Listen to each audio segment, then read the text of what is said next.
An agent avenges his wife by taking on the CIA. He alone will destroy America's intelligence network. On the run in the Middle East, Charlie has worked for the CIA for years. He's a genius. He helped the CIA build its entire surveillance system. One day, a mysterious informant, Codenum Termit, sends him a message. The informant is mysterious, because Charlie only knows they live in Istanbul. He doesn't even know their gender. Based on past chats, Charlie guesses he's a middle-aged man. The informant doesn't confirm or deny. Instead, he sends Charlie a secret file. Charlie opens it and knows it's bad. It's full of top-secret data. It shows the CIA attacked a European allies army, causing hundreds of casualties. The attack was framed on terrorists. This was done to provoke a war. Charlie checks the public internal files. He sees the files have been altered, based on the revision history. His own director did it. If this gets out, it will be a huge scandal. After reading this, Charlie breaks into a cold sweat. The green zone. We don't do the green zone. His superior warns him to keep quiet. The next day, the director takes Charlie to the deputy director. Charlie thinks he's been caught reading the files. He fears the director will silence him,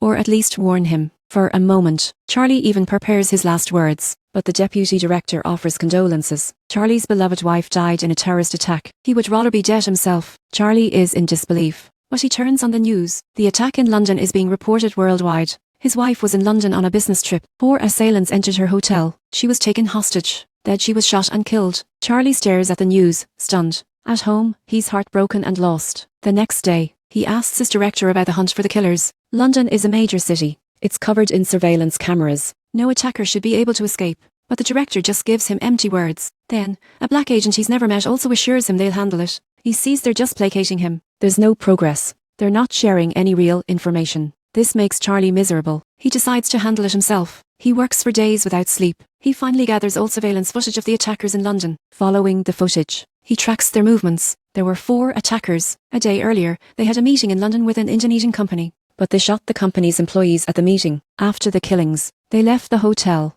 They took several hostages off the street. Charlie's wife was among them. The surveillance also recorded the attackers' voices. Charlie identifies several of the attackers. The first is named Misi. He's from Belarus. He usually stays in Moscow. The second is named Lawrence, a South African. He has special forces experience. He works in shipping. The third, the one who shot his wife, is more mysterious. He only finds out this man is named Schiller. He's linked to dozens of mercenary and defense groups. The last one, a woman, is the clearest to identify. Her name is Gretchen. She's a former Armenian intelligence officer. She is now in Paris. Charlie even finds the bakery Gretchen frequents. With these leads, he reports to his director. He hopes the director will immediately send agents to arrest Gretchen, and then track down the other 3. But the director evades him. The doctor tries his best to console him. Clearly, talk therapy is useless for Charlie. Charlie senses something is wrong with the director's attitude. He decides to blackmail the director with the leverage he has. About our director's target. You sent a signal. You blew them all up. Charlie says if the director kills him, these files will be automatically sent to reporters on a timer. I understand. We kill you. Wolf Blitzer wins an Emmy. Charlie doesn't want money or promotion. He just wants the director to agree to send him to train with other agents. He wants to become a killer and get revenge for his wife himself. Forced, the director agrees to his request. So Charlie is sent for special training. But his training results are very poor. He's a tech guy by nature. He's not good at fighting or shooting. The short training didn't improve his terrible shooting skills. His instructor, a black agent, earnestly advises him to go back to his desk job. You just don't belong here. Meanwhile, the director has his house thoroughly searched. He's trying to find the evidence Charlie hid. He finally finds a hard drive. The director happily has the drive decrypted, but finds nothing on it. It turns out Charlie tricked them. The director is furious. He orders the black agent training Charlie to kill him immediately. But Charlie has already bugged their conversation. By the time Charlie has escaped, the director belatedly finds the book Charlie left behind. Charlie has already flown to Paris. He goes to the cafe Gretchen frequents. He follows her all the way to her home. For now, the CIA doesn't want to escalate things. They don't immediately tell their Paris agents to arrest Charlie. This gives Charlie some breathing room. Charlie waits for Gretchen to leave and quietly picks the lock. He enters Gretchen's room. He searches the room. He finds that Gretchen often goes to a clinic for treatment. Charlie had resolved to wait for Gretchen to return, ambush her in the stairwell and shoot her. But when she actually returns, he doesn't have the courage to shoot. He watches as the perfect opportunity slips away. This devastates Charlie. He feels so incompetent, but he must get his revenge. So the next day, he goes to Gretchen's clinic pretending to be a doctor. He knows Gretchen has a pollen allergy. He deliberately adds pollen to her treatment device. You tell me you're wearing little shoes. I'll take you apart. What are you doing? Through the glass, Gretchen's voice becomes muffled. She painfully begs Charlie to let her out. Charlie feels a moment of pity. He actually opens the machine and lets Gretchen out. Unexpectedly, Gretchen attacks him as soon as she's out. Charlie is no match for Gretchen. He can only watch as Gretchen escapes from the clinic. But Gretchen's luck is really bad. As soon as she runs into the street, she's hit and killed by a car. Charlie sees this. He doesn't know if he feels the joy of revenge, or more panic. He's made too much of a scene. He's attracted the black Saya agent. The agent corners him in a bar. He says Charlie really doesn't have a talent for this. He still hopes Charlie will stop. If Charlie persists, he'll have to take action. But Charlie shows him his phone screen. A timed bomb explodes, causing chaos in the crowd. The agent watches as Charlie escapes in the confusion. Next stop, Charlie heads straight for Istanbul. He needs to meet his mysterious informant, Hermit. The Sai is constantly chasing him now. He's probably also alerted the terrorists, so he needs someone to help him. And this mysterious informant is the only one willing to help. But when he lands in Istanbul, he is shocked to meet the informant, because the informant is a woman, a very beautiful widow. It turns out his informant's husband was an American agent in the Soviet Union. He later died accidentally. The widow inherited her husband's role. She continued as an agent, passing information to the Saya. Charlie's next target is Misi, one of the three. But to be safe, he asks the widow to find him a reliable bodyguard, to prevent the Saya from catching him before he gets to Misi. Meanwhile, the G's new deputy director also senses something is wrong. He warns the director not to make moves behind his back. But the director, feeling his seniority, completely disregards the new deputy director. The widow finds out for Charlie that Misi is enjoying life with his girlfriend, vacationing everywhere. Charlie immediately heads to that resort hotel. He knows the Saya must be watching Misi too, so he privately tells the widow to watch the G's movements. Sure enough, he arrives at the hotel to find it surrounded by agents, but Charlie decides to take the risk. He goes up to the top floor. Misi is swimming in the pool. Charlie knew Misi liked to swim, so he's rigged a device under the rooftop pool. If I trigger it, the glass will shatter. He wants to know Schiller's location for Misi, but Misi won't talk, so Charlie has to send him to meet God. Just then, the black Psy agent chasing Charlie arrives. He's about to catch and arrest Charlie. Luckily, the bodyguard Charlie hired arrives in time. He stops the agent. They fight to the death. In the end, the agent is shot, and Charlie's bodyguard is killed on the spot. This bodyguard really earned his money. At this moment, Charlie looks at the wounded agent and hesitates, but his last dread of compassion stops him from finishing the job. The Psy has suffered losses, but through Charlie and the widow's call signal, they've located the widow in Istanbul. They immediately set up a dragnet in Istanbul. Charlie returns to Istanbul, unaware. He's sleeping alone at night,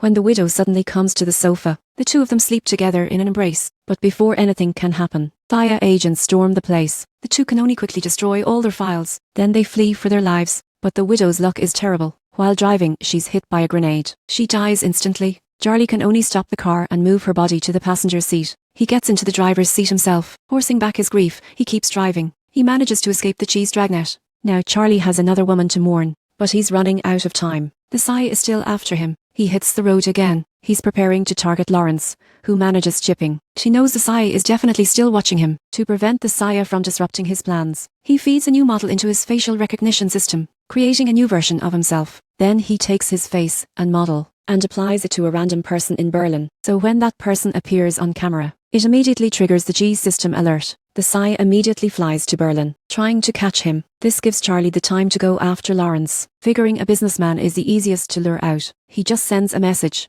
saying he has business to discuss, and he successfully connects with him. They agree to meet at a train station for the deal. But when Lawrence opens the case, he finds he's trading for a bomb. Charlie demands to know from Lawrence where Schiller is. Lawrence isn't as tough as the last guy. He finally tells Charlie that Schiller is always on a ship, and in Russian waters. But this is too vague. Russia has 40 km of coastline. Where in the vast ocean can Charlie find him? He presses him again. Lawrence can only give more specific information. On the great coast of the Baltic. There. Where? There's a cafe there. He's been using this cafe to contact Schiller. They mainly contact two of Schiller's men. He has a password here. As long as the password is correct, the other side will know it's him making contact. To prove he's telling the truth, Lawrence also hands over his phone. He thought Charlie would let him go for this, but Charlie has become hardened these days. After getting the information, Charlie turns and walks away. And the bomb, not surprisingly, explodes right behind him. A true hero never looks back at an explosion. The Psy is racking its brains to catch Charlie,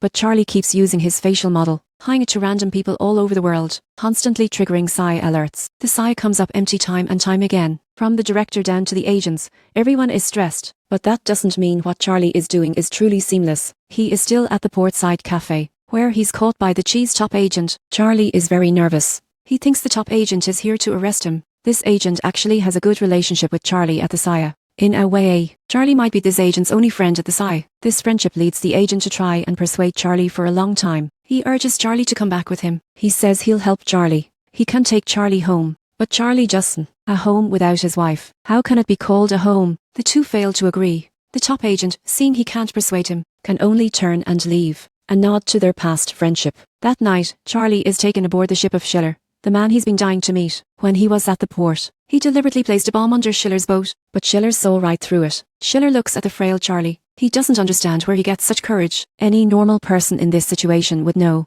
They were certain to die. After all, this ship is full of ruthless killers, and Charlie is a coward who doesn't even dare to shoot at close range. At this point, Schiller isn't afraid to tell Charlie the whole truth. He confirms Charlie's suspicions. Why has the Sire been chasing Charlie, instead of the culprits who hurt his wife? The reason is simple. Just as Charlie guessed, the four of them have long-term cooperation with the Sire director. Schiller has always worked for the director. In other words, as a mercenary, he's done a lot of dirty work for the Sire director. The director doesn't want his affairs exposed, so he will naturally protect them. But killing Charlie's wife was not part of their plan. It was just his wife's bad luck. She was unlucky to be chosen from a crowd of people. Charlie is almost broken. He came all this way, knowing he would likely die on the road. But all along, he just wanted to achieve this one goal. He had to find the man who killed his wife, and look him in the eye and tell him how much his wife meant to him. Hearing this, Schiller hypocritically apologizes to him. He's not shy about saying he regrets Charlie's wife's death. His wife was very brave, but her death was necessary, because at the time the police had blocked the exits.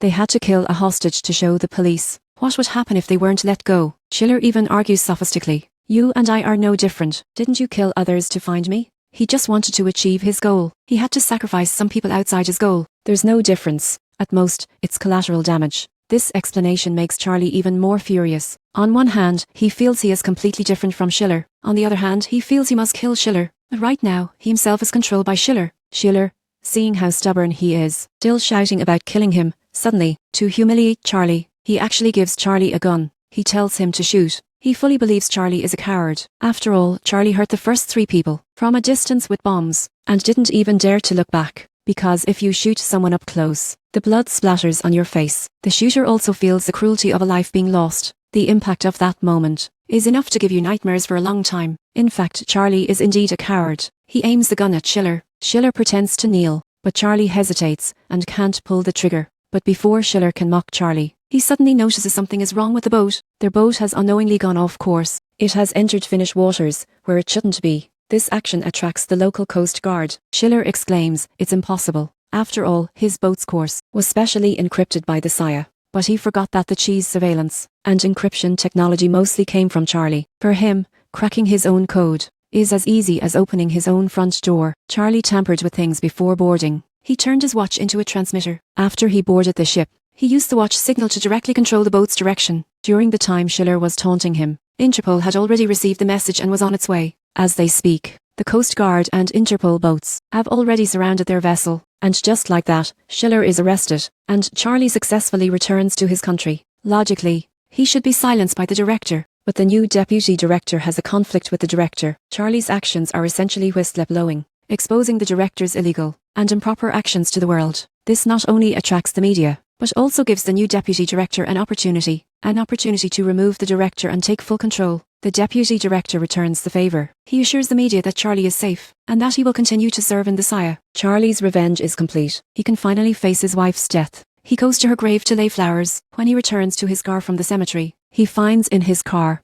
an unexpected guest. It's the black agent who was chasing him before. But this time, he's not here to harm Charlie. Instead, he's here to thank Charlie for not finishing the job, allowing him to live. Charlie and the agent shake hands and make peace. The next day, he returns home. He finally has the courage to get into their small plane. He flies the plane into the sky. Experiencing the feeling of soaring through the air, he finally smiles.